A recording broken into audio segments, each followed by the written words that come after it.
జనసేన అధినేత పవన్ కళ్యాణ్ గారి నాయకత్వంలో ఈరోజు తిరుపతి పట్టణానికి ఎమ్మెల్యే అభ్యర్థిగా జనసేన, తెలుగుదేశం, బీజేపీ మూడు పార్టీలు కలిపి చిత్తూరు పట్టణానికి తిరుపతి పట్టణానికి ఎమ్మెల్యే అభ్యర్థిగా ప్రకటించడం ఏడుకొండల వెంకటేశ్వర స్వామికి నమస్కారాలు తెలియజేసుకుంటూ, అదేవిధంగా నడివీధి తిరుపతి పట్టణ నడివీధి గంగమ్మ ఆలయంలో గంగమ్మ ఆశీర్వాదాలు తీసుకొని ఓ తిరుపతి పట్టణ ఎమ్మెల్యే అభివృద్ధిగా ఈ మొట్టమొదటిగా అభ్యర్థిగా రావడం, గంగమ్మ తల్లిని పూజలు చేసుకోవడం, ఆమె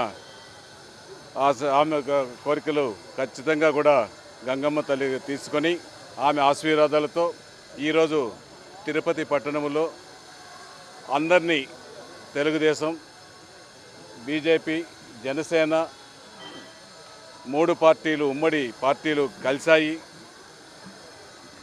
జిల్లా అభివృద్ధికి, నియోజకవర్గ అభివృద్ధికి, రాష్ట్ర అభివృద్ధికి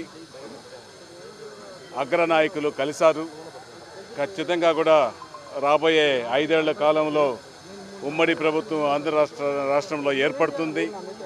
అభివృద్ధికి అన్ని విధాలుగా అందరూ కలిసి ముందుకెళ్తున్నామనేసి కూడా గంగమ్మ ఆశీర్వాదాలు కోరుకోవడం జరగడం, దానికోసం ఈరోజు ఇక్కడికి రావడం, మొట్టమొదటిగా ఈరోజు రావడం మన అందరికీ కూడా తెలిసిన విషయం అనేసి కూడా తెలియజేసుకుంటున్నా.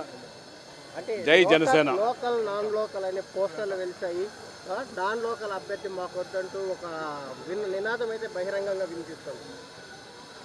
ఇప్పుడు ఇది సహజం. ఒక కుటుంబంలో 4 అన్నదమ్ములు ఉంటారు, 4 అక్క చెల్లెలు ఉంటారు. అదేవిధంగా ఆంధ్ర రాష్ట్రంలో 3 పార్టీలకు కలిసి ఒక అభ్యర్థిగా నియమించడం జరిగింది.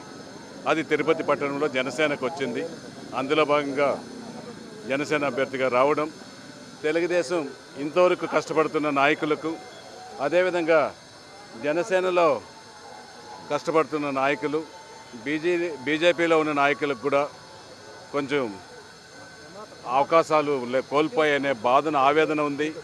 ఖచ్చితంగా కూడా ముగ్గురి అధినాయకుల సహకారంతో ఇక్కడున్న 3 పార్టీలో ఉన్న నాయకులందరినీ కూడా ఏకతాటిపైకి తీసుకొని వచ్చి ఒక ఆత్మీయ సమావేశాన్ని ఏర్పాటు త్వరలోనే మీ అందరికీ కూడా తెలియజేస్తాం. ఆత్మీయ సమావేశం జనసేన అధ్యక్షుడి ద్వారా తిరుపతి పట్టణంలో మేము ఒక ఆత్మీయ సమావేశాన్ని కూడా ఏర్పాటు చేసి 3 పార్టీల అభ్యర్థి ఏక అభ్యర్థిగా చేసుకుంటాము. మా కుటుంబ సమస్యలు మేము పరిష్కరించుకుంటామనేసి కూడా ఈ సందర్భంగా మేము తెలియజేస్తున్నాం.